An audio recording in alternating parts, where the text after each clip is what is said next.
And I think we are live. We're getting there. Yeah. Okay. Good afternoon, everybody. It is Angie Atkinson, and I am here with the lovely and talented Dana Morningstar. Dana, welcome back. Thanks for having me. Happy to have you as always. Yeah. Dana and I do this streaming for those of you who are new around here. We do this stream weekly, usually, and we alternate channels. So we're here this week. Next week, we'll be back over at Dana's channel, which is Thrive After Abuse, right here on YouTube. And you can find Dana all around the internet at Thrive After Abuse, including her support group on Facebook and website, thriveafterabuse.com, so on and so forth. Okay, good. I'm muted. I was afraid that I was going to hear myself talking. Anyway, Mhm. so we thought we'd start off today by asking a question or starting a question and answering a question that I found in the span support group on Facebook. And what the question was is, what do you say when friends and family tell you, just get over it and move on after you've been in a relationship with a narcissist? So, this is a very difficult topic, I think, but it's something that we do need to talk about. I've talked about it in previous videos, and I know we've talked about it various times, but it's a really valid question, and it does happen because, at least in my experience, what I saw a lot of was that one where they say, why don't you just move on already? Or, oh, if it's so bad, why don't you just leave already? Which is a whole other ball of wax. Mhm. So, Dana, what are your thoughts on this? Well, like you said, Angie, I think we've all heard this and we all realize this is not helpful. This is the equivalent of telling a really angry person to just calm down Mhm. or telling an alcoholic to just not drink or, it's overly simplistic advice and nobody wants to be hung up on their ex. Nobody wants to kind of relive the trauma and dealing with all the nightmares and the anxiety and the depression and the low self-esteem and all of this. This is not something that a person's willingly doing. So um I think when people offer this kind of advice or these types of like platitudes, it's coming from a good place, but it's also coming from a place of limited understanding. And so if we can understand that they're um, this is kind of the best advice that they know how to give. And I think everybody's said it. This kind of stuff is not taught in our culture, and there's all kinds of well-intended bad advice or unhelpful messages that are given when a person loses somebody. You know, the whole kind of oh, if you're feeling sad, basically go cry in the other room. We Right. don't want to see you cry, or Mhm. you just need to man up or grow up or put your big girl panties on, and you know, Or you big just boy need panties. or big boy panties, yeah. Like you just need to deal with it, Yeah. or time heals all wounds, Mhm. or there's so many oh, you should be happy. You should be happy that relationship's over because that person was so abusive or so toxic. Mhm. And the reality is all of those statements, even though they might be well intended, they're very minimizing and invalidating. Yeah. Yeah. And then when you put the dog whistle thing on top of it, right? Mhm. Because there will be times when people will literally think, I've seen situations where like family members of individuals like my clients or people here on YouTube or in the other groups, Mhm. they'll they'll go with the narcissist and leave the person who was abused out in the cold because they believe the lies, or they're so entrenched and so involved that they literally fall for whatever lie is being told. I just saw a story about this in span yesterday about a woman who is literally in fear of arrest because she's accused of stalking when she literally didn't even know they were accusing her of it, much less do it. you know Mhm. Mhm. and so it's crazy the things that. But the dog whistle I was going to talk about really quick, where they appear to not be abusing you or not be in any way negative, but it's kind of like you could see, from across the room, you might notice a certain look on their face or a certain behavior that makes either you're in trouble when you get home or they're over there flirting with someone else or whatever it is, you know what I mean, depending on the relationship. And you feel uncomfortable and upset and scared if it's about you're in trouble when you get home or whatever, and nobody else sees it or understands why you're kind of flipping out. it Mhm. Can you relate to that at all? Oh, yeah. Yeah. Yeah, yeah, Absolutely. Yeah, and I think that makes it even harder for people to see it because they'll say, "Well, he was doing this at the party or she was doing that at Christmas that time or whatever." And they're like, "What are you talking about? They seem perfectly nice to me." And so unless, you know, in many cases you see it, they're so good at hiding the bad stuff and showing only the good stuff to the sort of outsiders that the outsiders really do start to think you're the crazy one. And that is, in my opinion, it's like further, um, it's abusing an abused person, an already abused Mhm. person, and so, Mhm. yeah. Yeah, I absolutely. And you think about it too, is the sad reality is that most people, uh, I would think it's fair to say, even if the abuse is like a dog whistle level, Mhm. right? It's like the kind of these subtle, underhanded messages that are only meant for the target. Even if it was really overt, outright type abuse, Mhm. throwing a cup of coffee in somebody's face or Yeah, calling them a name or shoving them, that kind of stuff gets minimized and denied and glossed over too. yeah, So really, it's amazing the level of denial that goes on as a whole. So and the invalidation of that, you know? yeah, well, what did you do to cause this? Right? Right. Or, Yes. they're having a bad day or a bad week or a bad childhood or, um, something else was going on that caused them to react like this. And if Mhm. you're from a dysfunctional family, there's a lot of that. Well, then what did you this level of hyper accountability of what did Mm. you do to cause this? And then the result of that is, um, a person spends all kinds of time trying to anticipate and plan for how to not set off a certain person. But the thing is, it just depends on what mood they're in, is what's going to set them off. And so then the target is spending all kinds of energy trying to keep their environment predictable. Mhm. Um, Yeah. it's exhausting. It's no way to live. I Mm. totally with you. I did that for the first many years of my life, Yeah. including, I mean, and worse in well, I don't know if worse is true, but in the adult relationship where I was with a narcissist, it was a constant battle. Growing up, it was just a way of life. But Hmm. then when I was in I couldn't believe some of the behaviors, and so I thought, well, that's not normal. But if I do this, then he doesn't do that. So then I can. But then eventually, I realized it wouldn't matter. And like you said, it's exhausting. You can't live like Hmm. that. You just can't. So Yep. yeah, Yeah. So basically, it's the whole guess what I'm thinking and feeling game. yes. And Oh, if you you get it guessed wrong, wrong. yeah, it's It's on. time now you're being punished because you Yeah, guessed wrong, and you should just somehow know. yeah, You should somehow know that you know, it's ridiculous. It's just ridiculous. It's so immature and so ridiculous. it is. Um, Here's a good comment in the chat from UNA who says, with regards to, other people saying, "Oh, you just need to move on." She says, "You know what? They're not asking you to move on. They're asking to not be involved. That's right. I get them getting tired. So I come here where there is understanding." That's why we're here, honey. you know, that's why we're here. But it's true though, it and I think a lot of people don't understand why so many survivors like ruminate and why we keep overthinking it and why we wonder and we doubt and we question. And that's, again, it's all those mind games. It's that trauma bonding. It's that we feel connected to someone who we know is a horrible person. Or maybe I shouldn't say that. We know it's someone who treated us horribly. Okay. Mhm, And so we know that we shouldn't logically want to be with them sometimes, but we just miss them.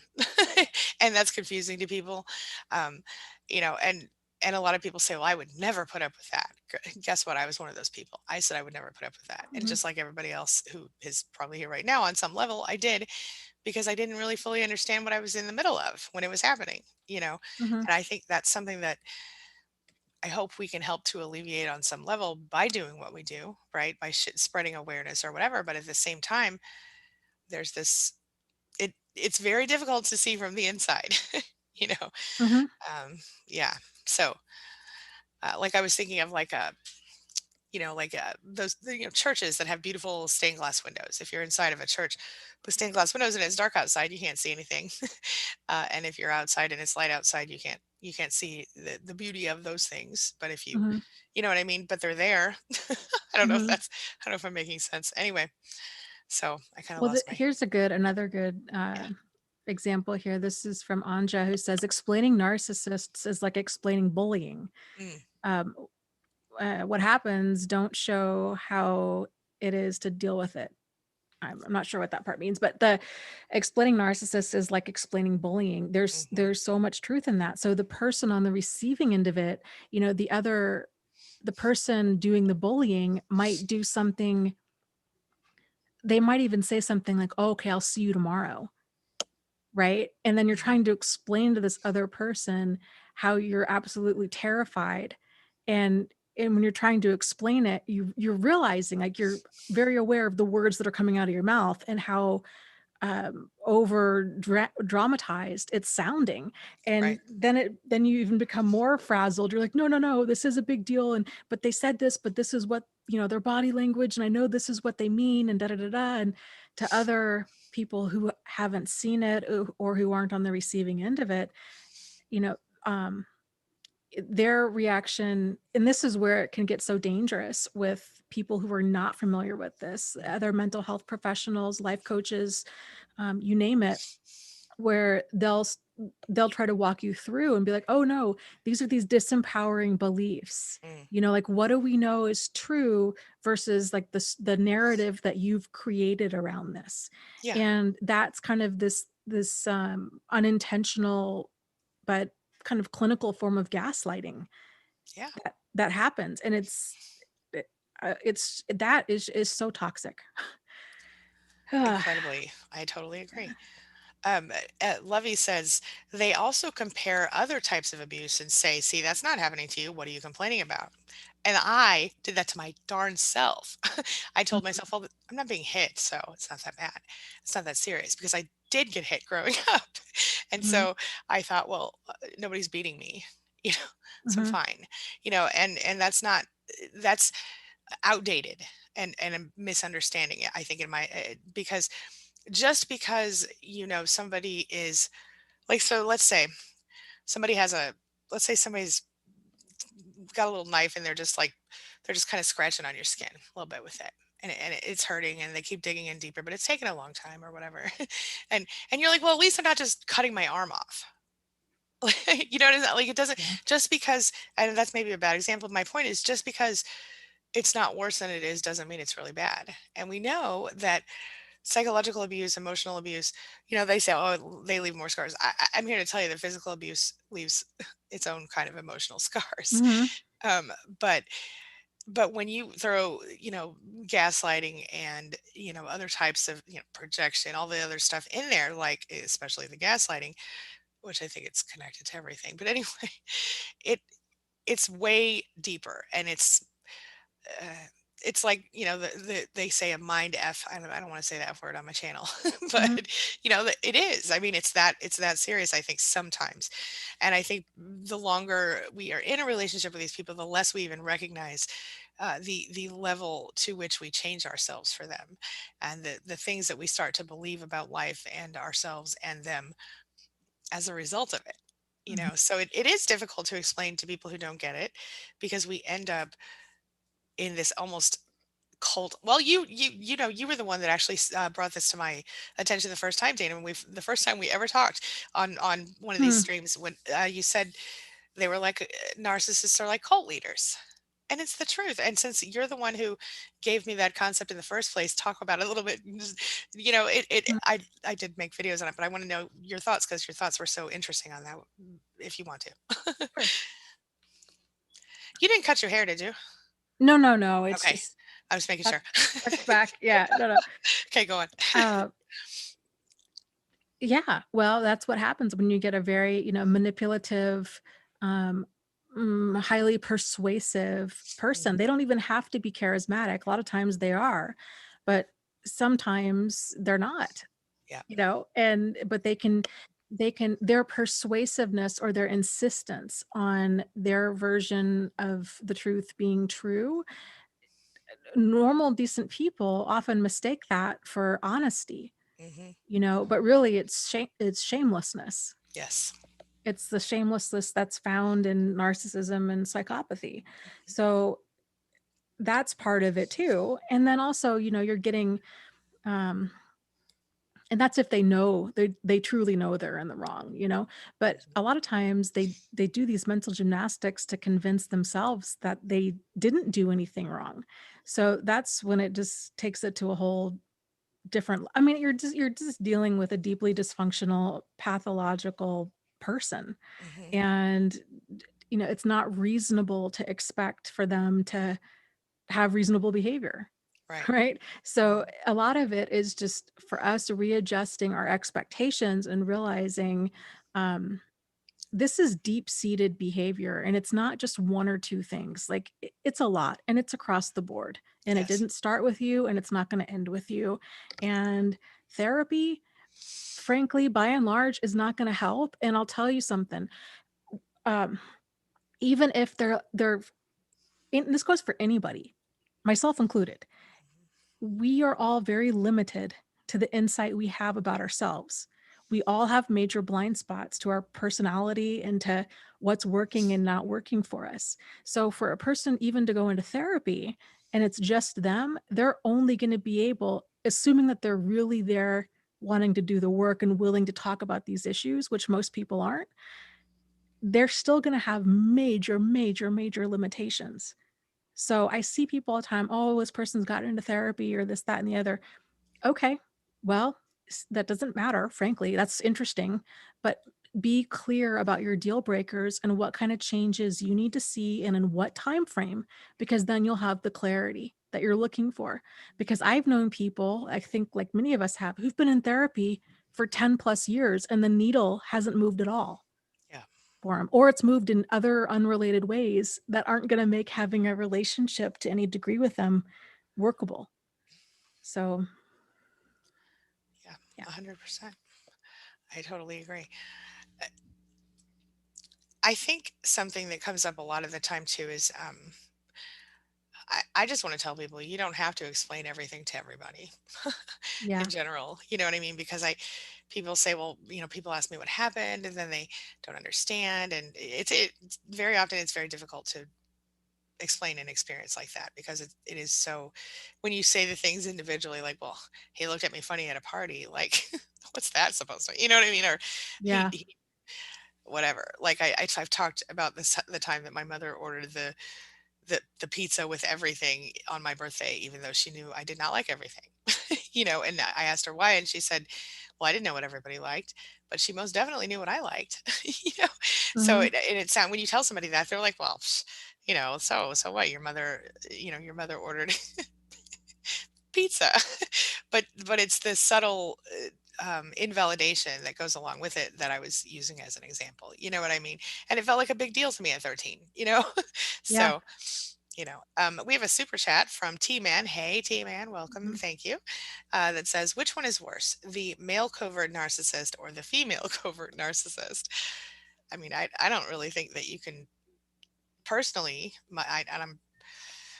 I think they are both pretty bad. I don't know that one is worse than the other. I think maybe I would say the female only because she's more likely to go under the radar because a lot of times these women are mothers and people are, well, that's just a mother, she's just being a mom, that's just how moms are, and that's not true. I'm a mom, I'm not like that. you know Mhm. but I'm just, that would be my best answer if I had to choose one. But they're both pretty terrible, or can be. Yeah, Dana, thoughts? Mhm. Yeah. I guess the 2 thought I would agree, absolutely agree with that. Women do tend to fly under the radar a lot more often, and, if they do get sentenced for anything, their sentences tend to be, shorter and lighter Hmm. than men. On the flip side, men tend to be deadlier. Hmm. So, True. a lot of the more, like, pathological, kind of obsessive, stalking type things, it's, like, significantly male. Um, so I guess it depends on how, what kind of criteria are we measuring? What are we measuring here as far as what makes something worse or best Yeah. or better? Um, but yeah, I think it's more about the behavior than the gender. So Yes. that's the main focus because women can be deadly, and this behavior transcends gender. So it's and here's the other thing too, with traumatic experiences, all any of us can ever do is feel our own trauma, and when we feel that trauma, we feel it 100%. Mhm. So, it doesn't matter if this person if a car accident, let's say, um, you broke your ankle versus, somebody else who lost their leg, it doesn't make your ankle hurt any less. So even if we could quantify it and say, well, yes, this is more significant than this other thing, losing a leg is more significant than breaking an ankle. In many ways, it's irrelevant because we can't experience the pain of the other person. We can only experience our own. So if your life is deeply impacted by the behavior of somebody else, you're going to experience that 100% regardless. So Yeah. it's Yep. still significant, I guess is what Yep. I'm saying.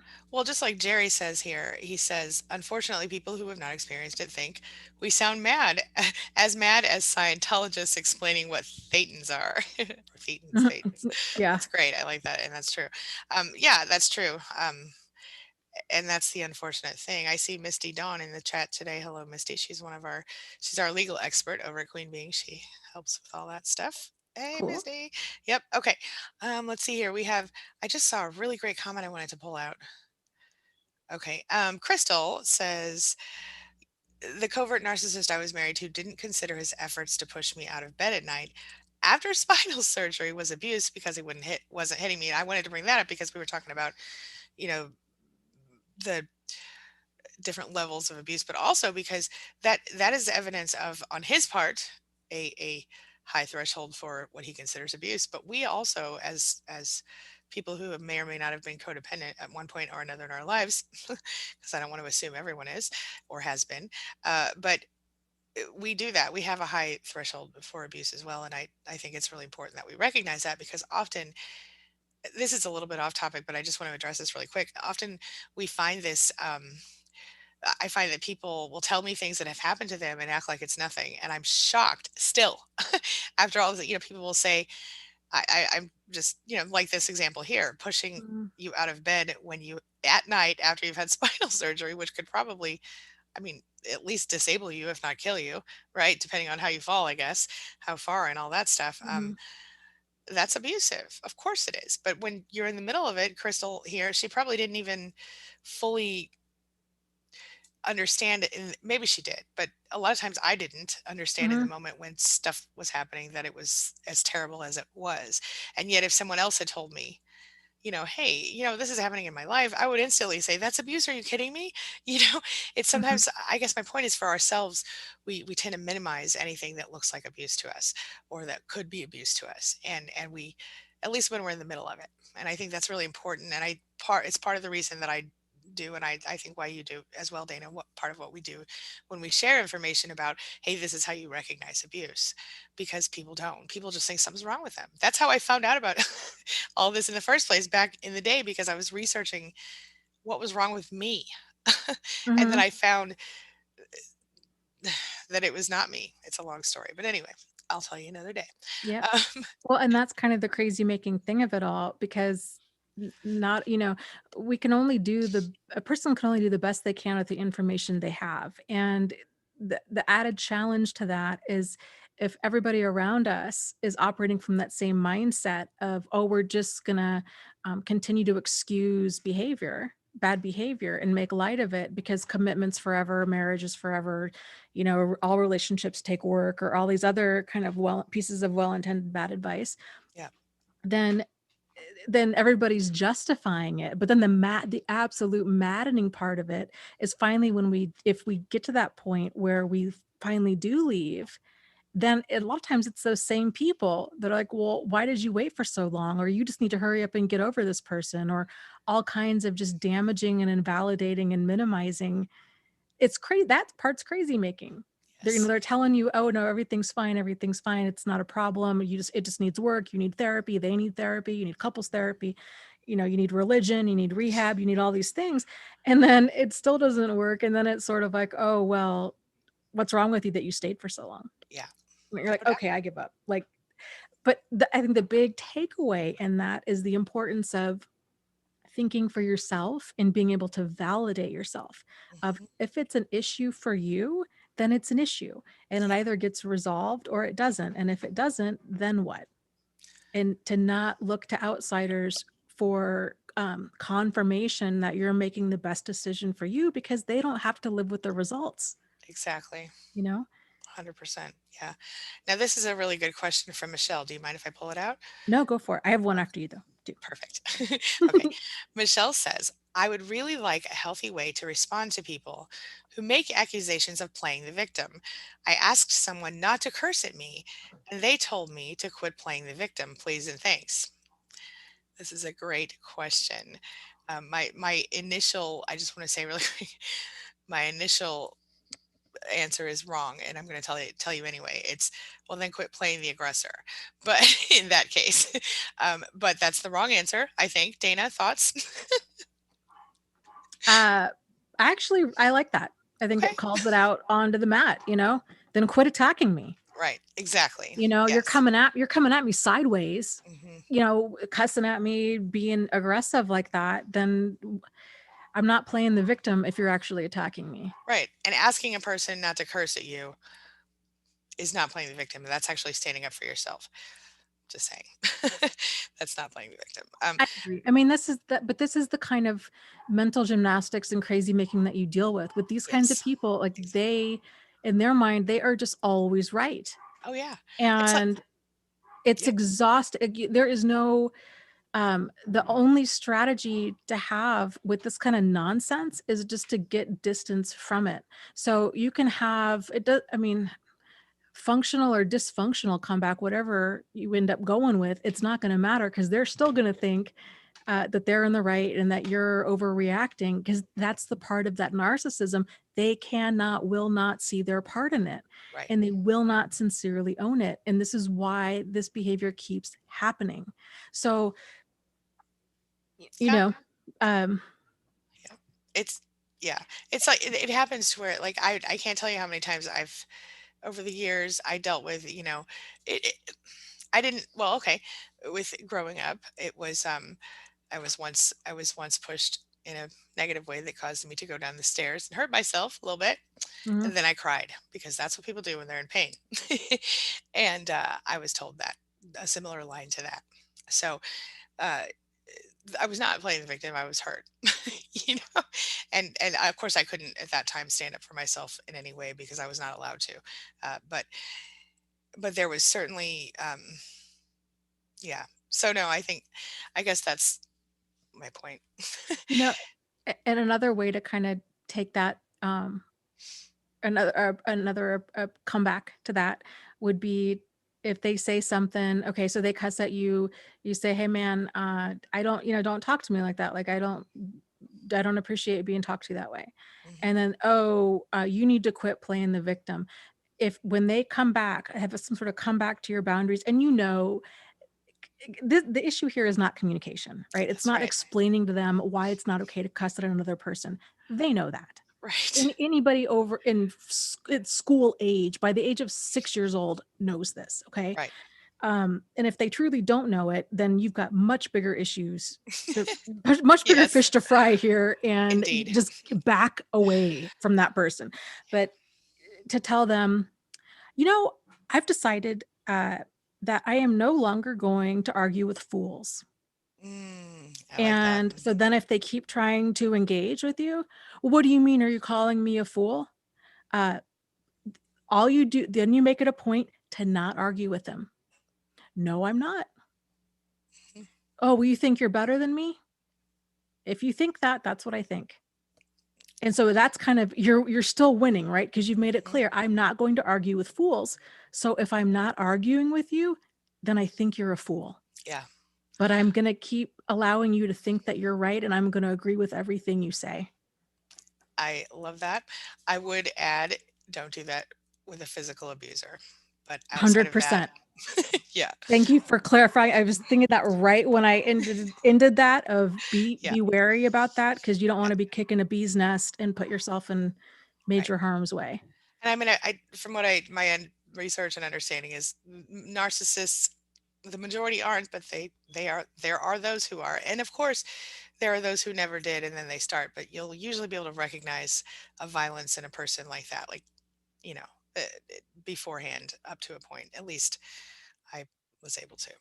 Well, and let's say you're uncertain. Okay. So with that approach, that's still one approach. If you can take out the I've decided to no longer argue with fools, you can Right. just tell that to yourself and not say that Yes. out loud. And then you just agree with everything that they say.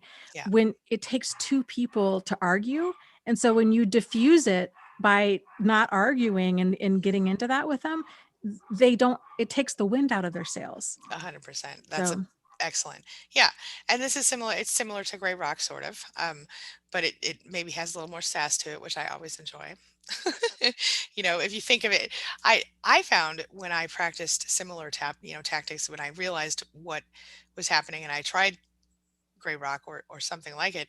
Um, it was very powerful, and I felt powerful in the moment because I was so used to not having any power in that relationship, and then trying those things was pretty shocking and, mhm. and and awesome. It felt really, really good. So we have Yeah. a question from go ahead, and we have a super chat. So Well, let's do a super chat and then we'll get to my okay. question. Okay, this is from Gabby Gumshoe, super cute name. Mhm. Thank you, Gabby, for the super chat. She says, "How would you feel if your narcissist lawyer told your attorney that you need to facilitate a relationship, even though they weren't really trying to have a relationship with your kids?" How would I feel? I would feel like I would tell my attorney to tell their attorney all about themselves. I don't think you're required to facilitate any relationship if they're not trying to have a relationship with your kids. But I guess I would say whatever I needed to say to get through it, and then just as long as there was no legal mandate as such, I would I would probably just move on. But what about you, Dana? I guess I'm a little confused. The attorney saying that you need to facilitate a relationship with who? With the kids or I with your ass- ex? I assume the ex. Maybe it is for the kids. Let me see. Gabby, can you let us know? Let's see. Oh, my ex literally went from not even asking to see his kids, why they don't want to see him, to hiring an attorney. Hasn't even asked why they don't want to see him. Control is the only answer. That's something else about that. Well, I'll go ahead and just start giving my answer. If you get more Yep. information, then Hmm. yeah. If if they're saying, okay, you need to facilitate a relationship with your ex Hmm. because they want to see the kids, then I would say, yes, you're absolutely right. We do need to facilitate a relationship so we can get on the same page with parenting. Hmm. Here is a third party app that we can do that through. Yes. And then I would have your attorney give them that third party app, and everything is documented through Hmm. that. Um, if they say, oh, you need to facilitate a relationship with the children when they and they're trying to paint you as a picture of as a bad parent, Hmm. when they're the ones that don't want anything to do with the kids, the answer would be the same. You're absolutely right. I would love to improve our parenting plan. Let's get this third party app and we'll work on it through there. Yeah, this is really strange. It says her ex is already married to another narcissist and who's more of a narcissist than her ex. And he allows the narcissist wife to fight the battles. And also earlier she mentioned something about therapy. She has been in therapy. Oh, his attorney is saying she needs to. Yeah, we got that. Your attorney is saying, or his attorney is telling your attorney that you're the one who has to facilitate it. And I think in a normal healthy situation that would mean that that you would be the custodial parent, and so therefore you would be the one who would do the make arrangements and with him, I guess. But I agree with Dana 100%, and I've even done videos on that in the past about how you can use a court approved third party app, and they're out there. Just go Google it. I've got there's some on Queen Being, s- links on Queen Being to those things as well. So definitely something you should consider if that's an option. I'm gonna see if Gabby said anything else here. And I Um, would encourage anybody listening to this, uh, you set the pace of this. yes. Okay. So your ex is they're gonna whine, they're gonna cry, they're gonna argue, they're gonna throw a freaking adult temper tantrum. They're not gonna want to do this because it wasn't their idea. That's right. right? So, oh, maybe this app costs money or it's going to cost money to go back to the attorney. They're going to say, why can't we just settle it? Why can't you just take me at my word? I'll just pay you child support directly. We don't need to go through the courts. I'm going to do it this way. Da, da, da, da. Don't Mhm. do it. Right. No matter, even if your divorce is wonderful, don't do it. Things, people's memory gets confused. It just, third party app, get yourself out of it. That way, you have a paper trail, Yep. other people are involved. It just streamlines it and it decreases stress, and they can use it too.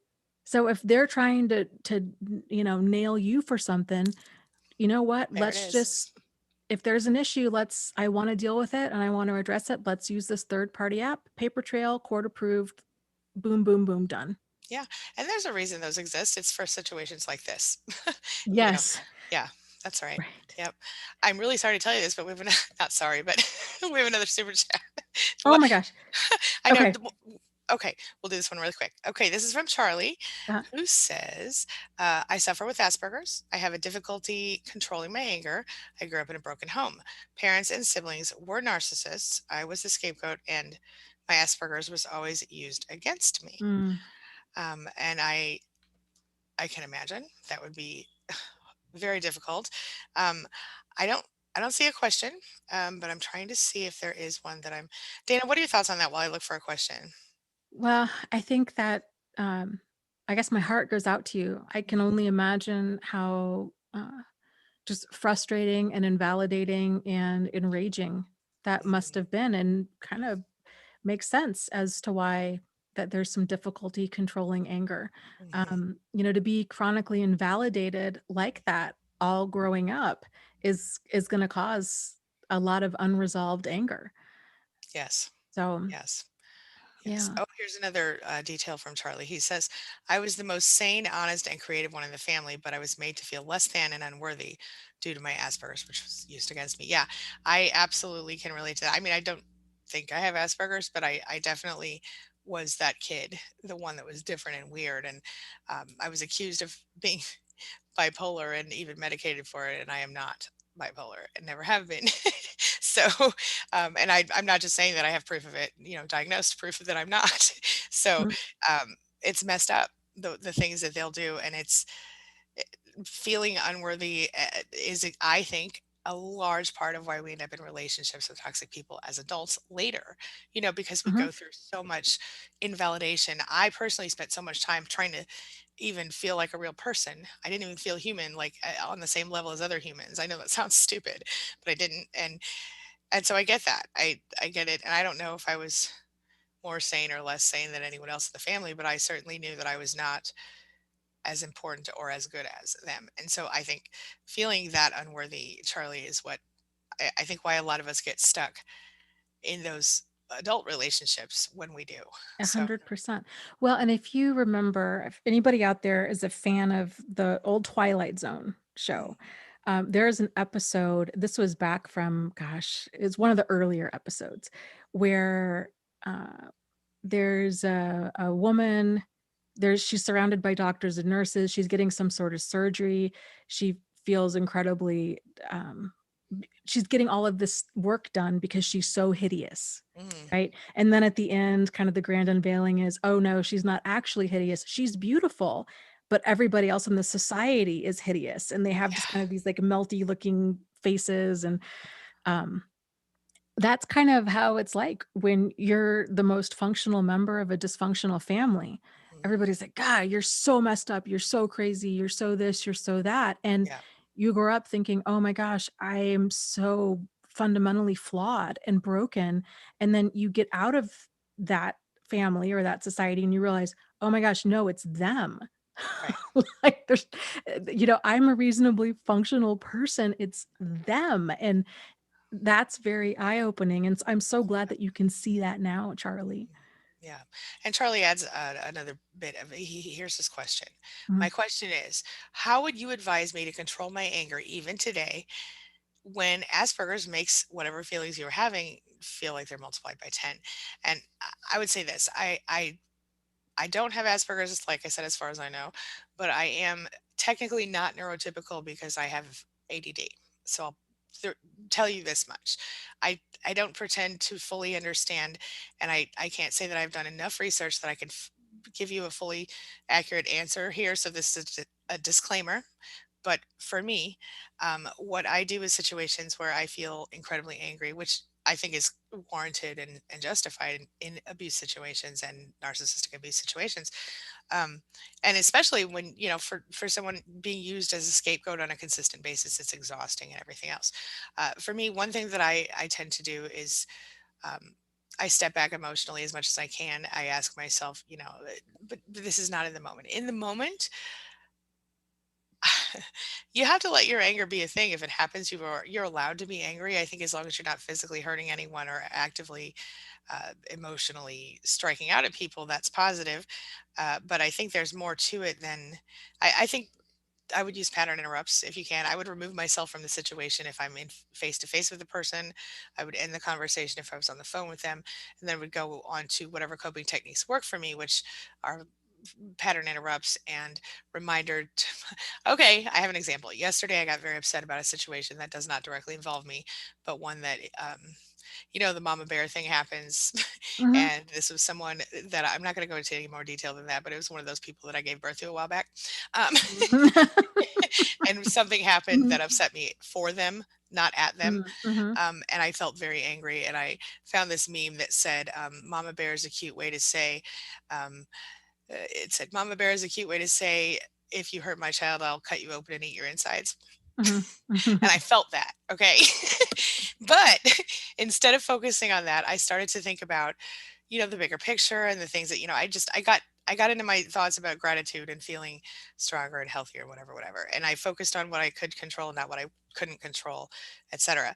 And for me, that was really, really helpful. So, but that's not, I think, a pattern interrupt in this case. So if you, for example, if okay, I'm feeling triggered, then one thing I do is I go, nope, I'm not going to focus on that. I'm going to cancel it and instead focus on this. Yeah, I'm going to cancel that thought and focus on this affirmation of my true divine desire. And that I think something I do want, not something I don't. But in the moment, it's really tough for even me to give you a better answer than that. I think too much. But Dana, thoughts? Um, yeah, I guess I like everything you had to say. I agree with it. I would encourage you to think about, are there any themes about when and how this anger comes out? So is it with the same types of people, or is it the same types of situations? Yeah, patterns are Kind important. of the benefit to having um, these extreme emotional reactions is it's a great kind of therapeutic tool to see what parts of us are unhealed, um, that could use some work and some mm, kind of tender loving care that we can address, and the parts of us that need to be healed, I guess, is what I'm trying to say. Hmm. So a lot of times with anger, especially if it's a repeating issue with certain people, like Hmm. you can hold it together just fine if you're around strangers or acquaintances, but if it's with family, Brene Brown has a really great saying that she uses. She calls it chandeliering. And it's Oh. basically being triggered, but, when you hit a soft spot and a person just jumps up to the chandelier and they're holding on like a cartoon character, it's that level of emotional reactivity is very significant because that does tend to point out, those parts of us that are unhealed and that are Hmm. needing some attention and some love. Yeah. So I would start there, getting clear on, is it certain types, is it whenever you're invalidated, or whenever, are there certain scenarios that cause you uh, more anger, and you have a harder time controlling it than others, or what's going on? Dana, I'm so Mhm. sorry. Gabby Gumshoe, this is another super chat, said, you two are amazing. Angie, you're one of the people that helped me promote awareness, and the Brana Project is how I'm helping. Thank you. We Awesome. appreciate you. Thank you. Yeah. And Yes, thank you. yes, I had another one from Allie, but I didn't see let me see if I can find it in the chat, from Allie, but it was just, I didn't see a comment. Thank you, Allie. It was 4.99. We appreciate you. Okay. Mhm. Um, go Yes, on here, with your I have a question. question. Okay. Yes. This question is from Janet, who Hi, says, Janet. yes, hi, Janet. I go block, unblock. I think Mm. it's gonna be different, maybe a real friend. How do I keep getting fooled again and again? It is so hard because you're a nice person, because you wanna believe the best, in people, that's what I think. I think but what it comes down to is it's normal people don't treat people the way these people treat people, and so we shouldn't have to constantly be on the lookout, but it is what it is. They exist, we know that, and they know how to push your buttons. I don't know who your person is, but they do know how to push your buttons, whether they installed them themselves or they've just played with them a lot. They know where they're at, they know how to push them, you know? So, Dana, what are your thoughts? Oops, sorry. Yeah, I guess I would encourage you, Janet, to also think about. Um, well, I get here's kind of my thought. When we tend to continue to revisit situations that are less than fulfilling, right? So Mhm, these relationships that are sometimes good, but man, when they're bad, they're really bad. When we keep doing the same thing over and over again, with especially with friendships, these kinds of things, it's often a sign that we're starved out for companionship. mhm, And we feel like we have kind of limited options out there. So it's sort of like I'd rather go with the devil I know than the devil I mhm. don't kind Yeah, of a thing. So I would use this as a sign of um, I would encourage you to expand your social support network. So cultivating other friendships in your life. There was a great saying by Mel Robbins that somebody told. We were talking about this earlier today. Um, that people come in 3 groups. There's like a tree. There's leaves, there's branches, and then there's roots. mm, And knowing who is who. So your roots are your supportive people. Your branches are there for you, but not to the level of the roots. And the leaves are seasonal. mm. And that's so profound and so true because we tend to get really hurt when we're thinking a leaf is a root. Yes. Right? Mhm. And then our lives really start spiraling if we're treating our roots like leaves. Right. So, getting clear on who are those root type people in your life. And if you don't have any, then also being clear of, oh my gosh, this person's a leaf type person in my life. And because I don't have any root people, I keep trying to convince myself that this leaf has the potential to be a root, and it doesn't. And so getting clear with yourself will help you, I hope, to be able to see it for what it is and um to kind of reconfigure your expectations, I guess. Yeah, Yeah. I am with you on that. Okay, I'm gonna scroll down. I am like Yep. way up here in the chat. Yeah, yeah, yeah. I'm trying to see here. Okay, there's a lot of talk about a specific court case going on in the chat, and I'm going to let we're going to let that be for now, only because I don't want to cause any trouble for the since it seems to be an active case.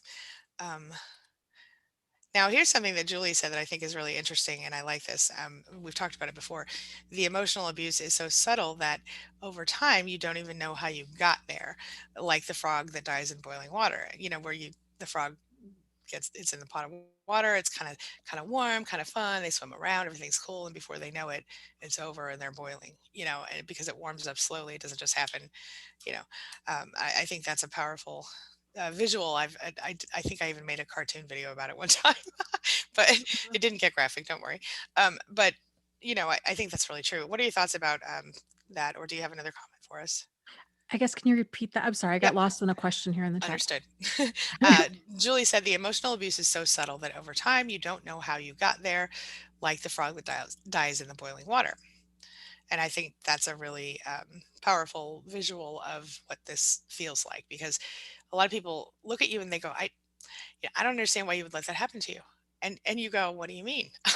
Because you don't really, it's not like it just starts off, you're being abused. If that was it, you would leave. You would never Mhm. be with that person. They hook you in first and they get you addicted like a drug, and then they start it. So anyway, Well, thoughts? yeah, and I think frankly, I think it's even worse than that, which is Oh what's yeah. really scary is you know, we are all kind of indoctrinated into a wide variety of really damaging messages about commitment and love and relationships. I mean, look at any romantic comedy out there, look at fairy tales.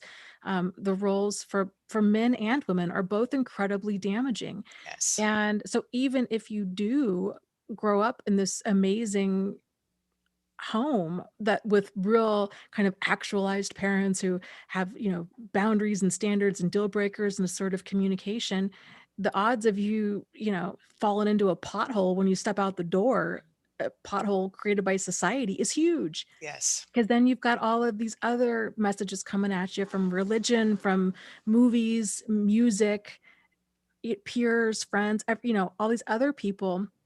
And so when everybody's subscribing to these messages about basically, let's minimize everything bad that's happening to you because, oh, it could have been worse, or, um, you should be happy, look on the bright side, get over it, Hmm. all of this stuff. No wonder. Frankly, I think the people that, have gotten this far in life and, that have had a lot of healthy relationships, uh, by and large, I think it's just dumb luck. Hmm. Frankly, it's not that they came from this amazingly functional home, because that's only a part of it. That's like 25% of it. Yeah. I mean, the dysfunction in the world needs to be accounted for too, and this stuff's not taught. And so, frankly, I really think, um, you kind of gotta. We all, unfortunately, at this time in the world, you have to find out these lessons the hard way, right? And to Hmm. cut through all of those bad messages, and then you start creating a more empowered, accurate map of how the world works. Yep. And then you're well on your way. And that's kind of the upside, uh, to our situation is, okay, it's like the Matrix. Okay, now your eyes are opened, you Yes. know? And You can't unsee it. you can't unsee it, and Uh-huh. but, it doesn't have to be that you live in fear and that there's, you have to eat gruel every day like they did in The Matrix, and that it's this awful life with a few raves here and then. It doesn't have to be like that. That's right. It wasn't The Matrix, where everybody has to wear latex, it doesn't Exactly. have to be, um, but basically it involves learning a new set of tools in our toolkit with how to navigate through life, and realizing, because the vast majority of society doesn't subscribe Hmm. to this, that you're going to be that odd man out. Just like, I forget who it was that the guy in the super chat was saying, his family was like, oh, you're so, um you're so crazy, you're so this, you're so that, and he's the kind of the sanest one of the bunch. Right. Yeah. That's what it's going to be. Exactly. That's right. That's right. Do you have a question for us? I do. I Okay. have, well, it's more of a comment, I guess, from Ollie, who says, I feel at times intense physical pain, and I also have PTSD for all the things I've been through that have made me isolate completely, and I feel drained all of the time. He was the guy that had the super chat. Um, Oh, that we missed? Okay, cool. and I don't know Okay. if that's part of it, but I feel like that's relevant. So, Yeah, yeah, well, I'll tell you something. Well, that one didn't have a comment in the super chat. That's why I right. didn't wasn't able. Okay. Well, thank you for finding that. Mhm. So my thing is this. Actually, I'm in the process of writing a script for a video, not a script, but like bullet points and stuff, and an article that I'm going to make a video on this topic right now. Mhm. So it'll be coming this week. But um, Dana, read the question to me one more time, or the comment. I had a Uh, thought, but then I I okay. I feel at times intense pain physically. I also have PTSD for all the things I've been through that have made me to isolate completely, and I feel drained all of the time. yes, yeah. So that I mean that says to me that first of all, I would definitely recommend going and seeing your doctor really quick when you get a chance, and just having a physical just to be safe that there's nothing wrong beyond which emotional exhaustion, emotional, psychological abuse, all that stuff. It does affect you physically. CPTSD affects you physically, and that's all of what you said are things that I have felt and still on occasion have moments of feeling. Mhm. But you can certainly do things to fix that, and there are a lot of different things you can do. But I would start with, just to be safe, go to the doctor, get yourself checked out, make sure. that everything is in order and that you're able to start self-healing. I just think it's really important. Dana, what are your thoughts about that really quick? Yeah. Um, it's so difficult. Everything that you're describing, it goes hand in hand with PTSD and grief and a lot of this unresolved pain Yeah. from traumatic relationships. And um, yeah, it's going to be kind of moving through that. And it's easier said than done, but I would encourage you to to consider joining. There's support groups out there. Angie has one, I have one. Potentially meeting with someone, a trauma informed narcissistic abuse life coach or therapist or somebody like that that can work with you through this PTSD. Hmm. Um, One of the most, well, I think it's become like the most common modality for therapy, at least therapy wise, for PTSD is a therapy called EMDR, Hmm. which which can really help. So Do your that's, research though, because I've had a lot of people say they really struggled with some of the practices, and I'm not telling you not to do it. I'm saying do your research and make sure. Go ahead, Dana. yeah. Didn't mean to interrupt. Yeah, Sorry. I really do wonder about that. When Hmm. I'd like to find out more of what people are talking about with the damaged, because EMDR it's not talk therapy, so there's no need to revisit the trauma. So I'm curious to know where things are going off the rails. And Ollie added a comment here. He said, I did another comment up that explains this more, but he said it's worse and I'm on meds, but I can't help. So I'm gonna see if I can find it. His okay, other comment. I'll scroll up to here. Let's see. Sue, okay, I'm gonna move on to Sue Go while ahead. we're Mhm. looking for Ollie's. Sue says, "Can you please speak about the reason why you can't get closure with a narcissist?" Well, Oh, okay, yeah, go ahead, Dana. okay. Here's my 2 cents with it. Is I think it depends on how are we defining closure. So closure in my book is not something that another person gives us. It's what we give ourselves, and it's only done with action. Mm, So closure is something, it's not, I don't think there's any such thing as emotional closure. There's only emotional completion, but there is physical closure. So mhm, we can cutting off contact or ending the physical part of that relationship is closure. Then the next part is completion. mm, So if I think when most people talk about closure, they're talking about it in terms of, oh, I need the truth. I need answers. I need some sort of resolution, right? I need them to apologize and to make amends and all of that. mhm. Well, we could say, if you kind of change around a few of these words, um, the reason you can't get closure with a narcissist is the same reason a person with Alzheimer's can't remember your name, right? Like this is their limitation. Yes, that's And absolutely right. it is what it is. It's frankly, it's not personal, even though the abuse feels so personal. If it's if it hadn't been you, it would have been somebody else, That's right, and because it it's will be. them, and it will be, Yeah. right? It's them, it's not you. Mhm, You had the misfortune of being on the receiving end of it and being their, um, emotional punching bag. mhm. But their behavior speaks volumes as to where they are Yes. emotionally, you know. Um, so Yep. yeah, I think seeing it that way can really help to realize this is their limitations, and to expect them or to wish for something to be any other way is, uh, it's just delayed. Um, I don't know, delayed regret or delayed grief. You know. Yeah, yeah, and I help I help a lot of people work through this directly, and the thing is, I think you've got to create your own closure.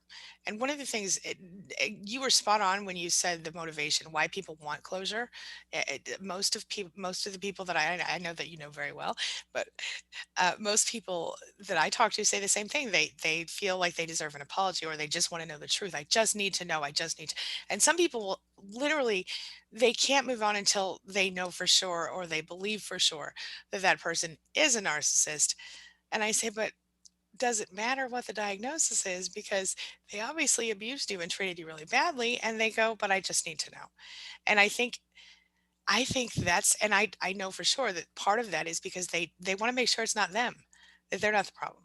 And they go, "Okay, well, they found out that there are these people that act like this, and that they seem very much like what they're dealing with," but then they're like, "Well, am I just putting that person in that spot because it makes me this is how you know that person's not a narcissist, because we are likely to blame ourselves, aren't we? Because for me, I blamed myself because it was easier to fix me than to try to fix someone else. I tried to fix them, it didn't Mhm. work.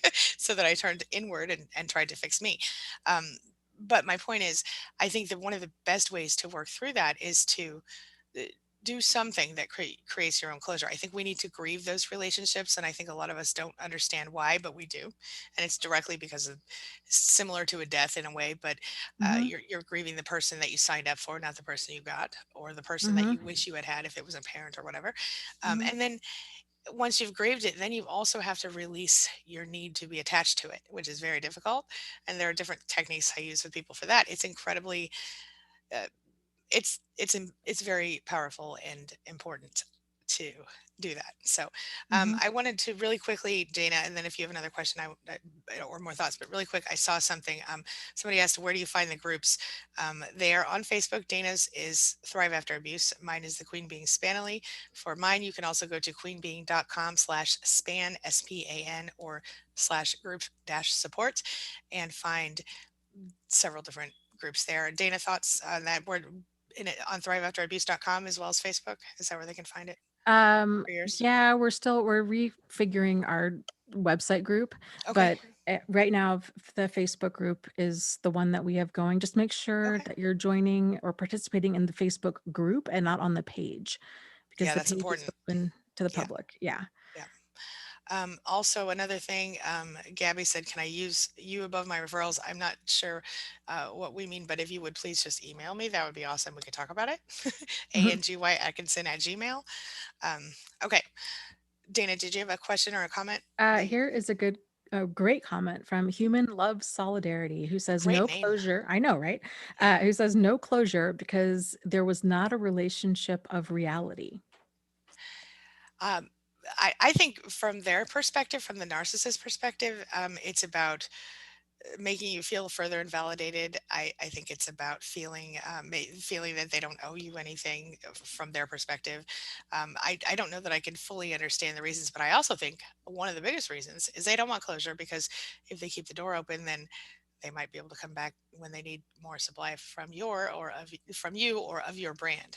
You know what I mean? Your Mhm. particular personal brand of it. So, Dana, what are your thoughts?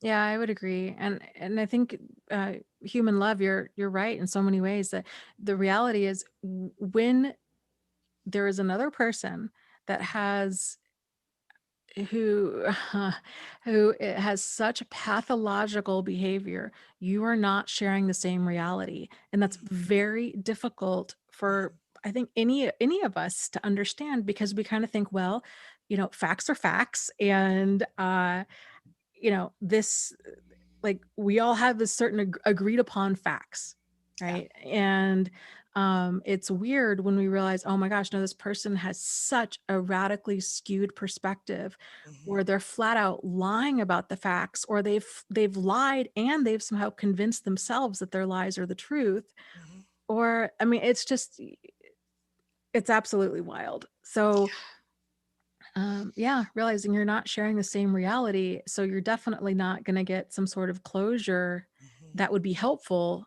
because of that, because they can't give you the closure that you're looking for because they have a completely different reality Yes. and Yes. perspective of what happened. 100%. Yeah. Oh, Peggy adds a good point. She says closure is often thought of as empathy and understanding. And if you really want the narcissist to have empathy, you'll never get it. And then another comment from Anja, being that I guess narcissists are too much of an unsensitive person to understand what they do to others. For them, it's only words and actions, and that's literally, I think, very often the case. They could, if they tried. We know that they have cognitive empathy, but they do not have compassionate empathy whatsoever. They don't care how you feel. They don't care how you feel, and so I agree with that as well. But Mhm. yeah, I just realized we're a couple minutes over. Do you want to pull one more out, or do you have another one for us? Or I guess let's do one real quick and then I gotta run. yeah, we can wrap now if you have to go, No, unless you we have it. could do one more. We could do Okay, one go more. ahead. Do you have one for us? Uh, No? I can find one? Do you have Okay, one? I'm looking too. Okay.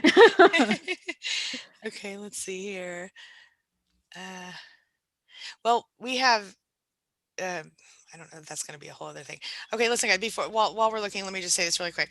We're doing a thing where if you have a question or a comment that you want us to talk about in our next session, which will be Tuesday next week on Dana's channel, you should put it in the comment section below here.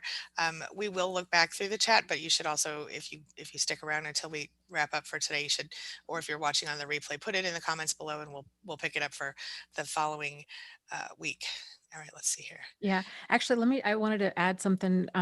Here's a comment, but I wanted to add something to, Madame Hmm. Katerina says, if you pursue trying to get closure with the narcissist, it's pretty much a guarantee that you will just end up in more pain. Try Hmm. to accept that you're basically dealing with a robot. Hmm. And yes, and I will say, although it sounds like, oh man, I really wish we could get this closure. I wish that we could get some apology or some acknowledgement. I have had an apology and acknowledgement, but it's also been just another level of the manipulation. Yes, So believe me, it doesn't help, because 100%. then it just throws you back to square one of maybe this time is different. Maybe they really do mean it. Maybe they do get it. Oh gosh, what have I done? Have I driven away like the most amazing person in my life? So it's not that fantasy of what, that their acceptance and their Hmm. apology is truly just that. It's a fantasy, and it really will set you back to level one. See the behavior clearly, use your Hmm. boundaries and standards and deal breakers to interact, and that's it. Yeah, because you're absolutely right. They will further abuse you. I have only seen that people do the apology thing when they have an ulterior motive. When we're talking about a narcissist, Oh, there's 100%. I yeah. can't, the damage with my relationship with Steve. Mhm. I don't think I've even shared this part of it before, but a- after everything came to the surface, he was living a double life. He was married. He was trying to get me to move back a- across the country to be with him when he had moved back in with his wife, Oh who my I didn't even gosh. know was still in the picture. And he would have been totally content for me to uproot my whole life and take on that expense. And I mean, the level of like just sickness within him. Mhm, I had also, I had miscarried, and mhm. he was pulling at all of these heartstrings, sending me pictures of babies, talking about baby names. We can have our family. Da da da. Da. He didn't. I mean, this is like a Lifetime TV movie. At this point, I realize his wife's still in the picture. Her and I are talking, and he doesn't Oh, know this. And so I'm texting her. I'm like, he thinks he's trying to get me to move all the way back there, talking about wanting to marry me. Like, I don't even know what this is so crazy. This is like several levels, wow. layers deep of crazy. Like, Wow. I can't even. So the point is, uh, yeah, You have a apologies. story to tell. And it can, girl, it's a 3 drink minimum I type mean, story. Like, it's ooh, okay. ridiculous. Maybe we have an evening session one time. We bring a drink. I'm just saying. Because wow. Okay. Oh, it just goes on. It's just stupid. I mean, it just gets to the You're point where right, you're like, Lifetime movie. Mhm. how is this my life? Like, this is something that happens on Dateline. Like, like Thank not God you're okay. I mean, oh my g I mean, that you're out of ridiculous. it anyway and safe, yeah. Yeah. Wow. I didn't even know that I didn't even know it was that. I don't know why I didn't know that. I know one of anyway, okay, okay, wow. Thank you, Dana, for that, because now I have more questions, but we'll get to that in the next session. maybe. Yeah, we'll have to Um, have our, like, wine and, mhm. Right, right. We'll have a late night one or a late evening one. Everybody will wine bring a live glass of streams. wine. Yes, I think that's a great idea, actually. If you're in for a wine live stream, let us know in the chat. Okay. All right. This might have to Uh, be, like, members only because that's valid. it's gonna sink it. Yeah. Valid. Very Uh, important. Yes. I have a super chat from Ali who oh. says my Mhm. is at 2:30. I'm not sure what we mean, but thank you. um, all right, Dana. Anything else you want to? No, I think that's it, All right. and, yeah, so, um So next week we'll be over on Dana's channel, Thrive After Abuse, right here on YouTube, and the following week we'll be back here, usually on Tuesdays at 12:30 Central Time. That's 1:30 your time, Dana? yes. Eastern time. Mhm. Okay, 12:30 Central, 1:30 Eastern-ish. If you want to sign up for text messages, if you're not getting your notifications from YouTube, you can go to just text Angie Live, all one word, to 33222, or just go to my channel and Dana's channel and hit the subscribe button and the bell notification. Dana, any final words of wisdom today? Just fingers crossed for the election, you guys. And that's Don't all wanna we're going get to say about political. that. Yes, I agree. Let's hope for the very best. Yep. Yep. Um, yes. All right. Hugs and love, everybody. We'll see you next week. Thanks, Dana. Okay. Have a good one. Bye. See you later.